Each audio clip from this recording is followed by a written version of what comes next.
Amis du caté, bonjour! Voici la vidéo numéro 7 de notre parcours de caté à la maison. Vous savez ce qu'il y a un? Il y a un seul Dieu qui règne dans les cieux. Vous savez ce qu'il y a deux? Deux testaments, l'Ancien et le Nouveau. Vous savez ce qu'il y a trois? Il y a trois personnes en Dieu, le Père, le Fils et le Saint-Esprit. Vous savez ce qu'il y a quatre? Il y a quatre évangiles, Matthieu, Marc, Luc et Jean. Il y a 5 livres de Moïse, Genèse, Exode, Lévitique, Nombre, Deutéronome. Et maintenant, vous allez savoir ce qu'il y a 6. Il y a 6 jarres à Cana. C'est bizarre ça, quand on l'a chanté, peut-être que vous n'avez pas bien compris. 6 jarres à Cana. Oh, bah c'est quoi ce truc-là? 6 jarres à Cana. Et oui, figurez-vous que j'ai acheté cette petite amphore, cette petite jarre. C'est plutôt une amphore qu'une jarre d'ailleurs. Je l'ai acheté à Cana, en Galilée, c'est-à-dire à l'endroit où a eu lieu l'épisode tout à fait extraordinaire des 6 jarres à Cana. Alors, commençons. Je vais réaliser une opération technique un petit peu difficile, car je suis tout seul pour faire cet enregistrement, évidemment. Et du coup, je vais vous montrer, j'espère que vous arriverez à voir, une carte qui se trouve toujours dans ma chambre et qui est la carte du pays de Jésus. Et donc, vous voyez dans le pays de Jésus, sur le côté gauche, la mer Méditerranée, à laquelle on accède, nous, par la ville de Marseille, par exemple, ou Nice, vous voyez, dans le sud de la France. Donc là, vous avez le bord de la mer Méditerranée, mais alors beaucoup plus loin que Marseille et tout ça. Et puis, donc, à gauche, vous avez la mer Méditerranée. Et puis, vous voyez qu'il y a 2 taches bleues. Il y a une mer en haut et une mer en bas. Alors, la mer qui est en haut s'appelle la mer de Tibériade, ou la mer de Galilée, ou le lac de Tibériade. Bon, il a plusieurs noms. Et puis, en dessous, il y a la mer Morte. Hein. Voilà. Alors donc, vous avez le nord et le sud, et Tibériade, le lac de Tibériade, se trouve au nord. Et donc, Jésus a vécu, comme vous le savez, toute son enfance, et même une partie de son âge adulte, à Nazareth. Donc il est né à Bethléem, au sud, donc pas très loin de Jérusalem. Il est né à Bethléem. Ensuite, il est parti à Nazareth avec son père et sa mère pour voilà, apprendre son métier d'homme.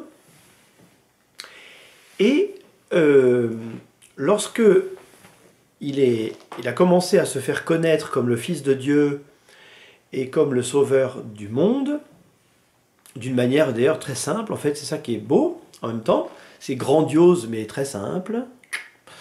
Et donc quand Jésus a commencé à se faire connaître, le premier miracle qu'il a fait, c'était le miracle des 6 jarres à Cana. Que s'est-il passé? Au nord de la Palestine, au nord de la Terre Sainte, se trouve une région qu'on appelle la Galilée. Et en Galilée, il y avait un village qui s'appelait Cana, et d'ailleurs qui s'appelle toujours Cana aujourd'hui. Hein, le nom actuel c'est Kfar Cana, ça veut dire le village de Cana. Et donc dans ce village de Cana, il y avait un mariage auquel Jésus était invité avec Marie, sa mère. On ne parle pas de Joseph, peut-être que Joseph y était aussi, mais dans le récit de l'évangile qui nous est fait, il n'est pas question de Joseph. En tout cas, c'est raconté par le chapitre 2 de l'évangile selon saint Jean. Donc c'est le 2e chapitre du 4e évangile, Matthieu, Marc, Luc et Jean. Et donc saint Jean raconte qu'il y avait un mariage à Cana, Jésus était invité, et puis à un moment donné, eh bien, on a manqué de vin. Et donc on ne savait pas trop comment faire, il n'y avait plus de vin, bon. Et quelqu'un a eu l'idée de dire à la Sainte Vierge, enfin à Marie, écoute, on n'a plus de vin, on ne sait pas trop comment faire. Et alors Marie dit, faites tout ce qu'il vous dira.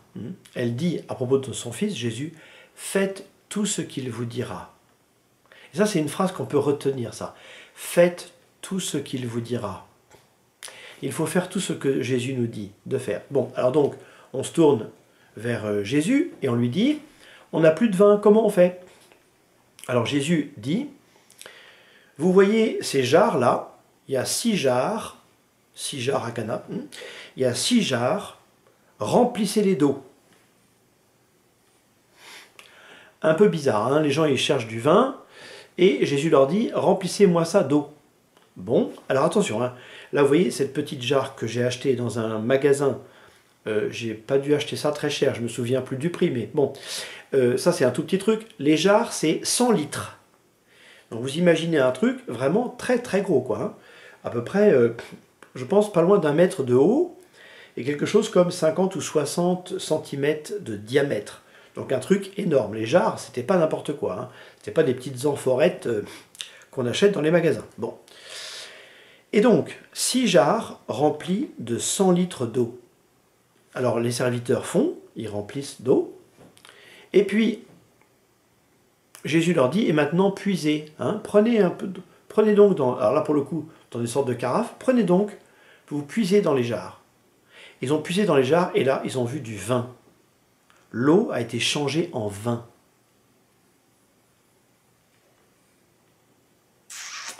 C'est le premier miracle de Jésus. C'est le tout premier miracle de Jésus.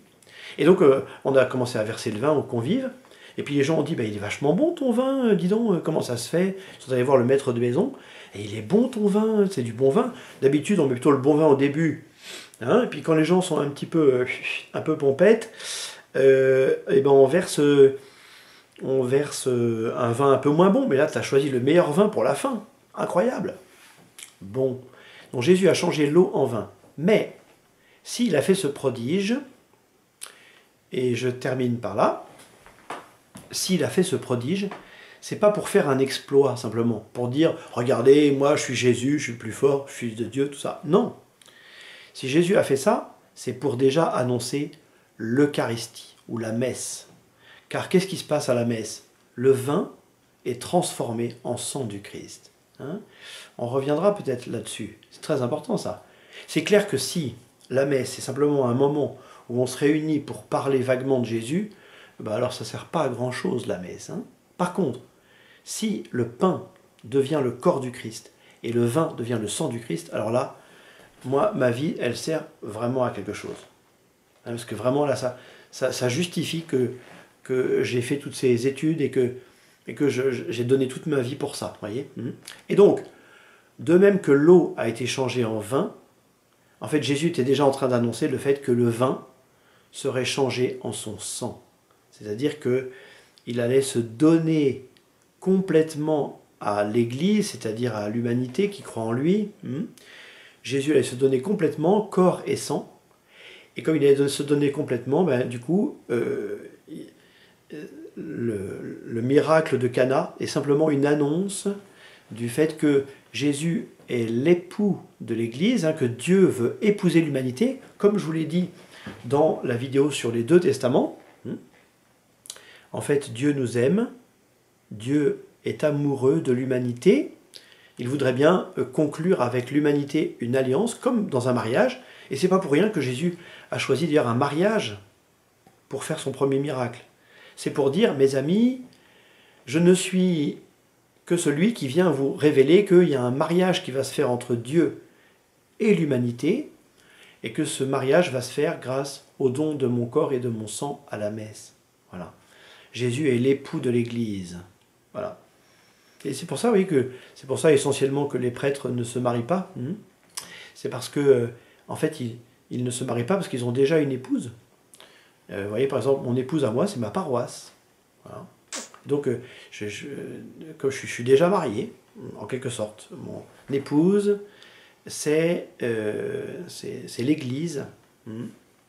Et donc, voilà, les 6 jarres à Cana sont le premier miracle de Jésus, raconté dans l'Évangile selon saint Jean, et qui annonce le mystère de l'Eucharistie, où le vin se transforme en sang du Christ.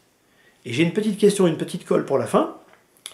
J'espère penser à la vidéo d'après à vous donner la réponse à la question, au cas où. Mais si c'est le miracle de Cana qui annonce le don du sang de Jésus, alors qu'est-ce qui annonce le don du corps de Jésus?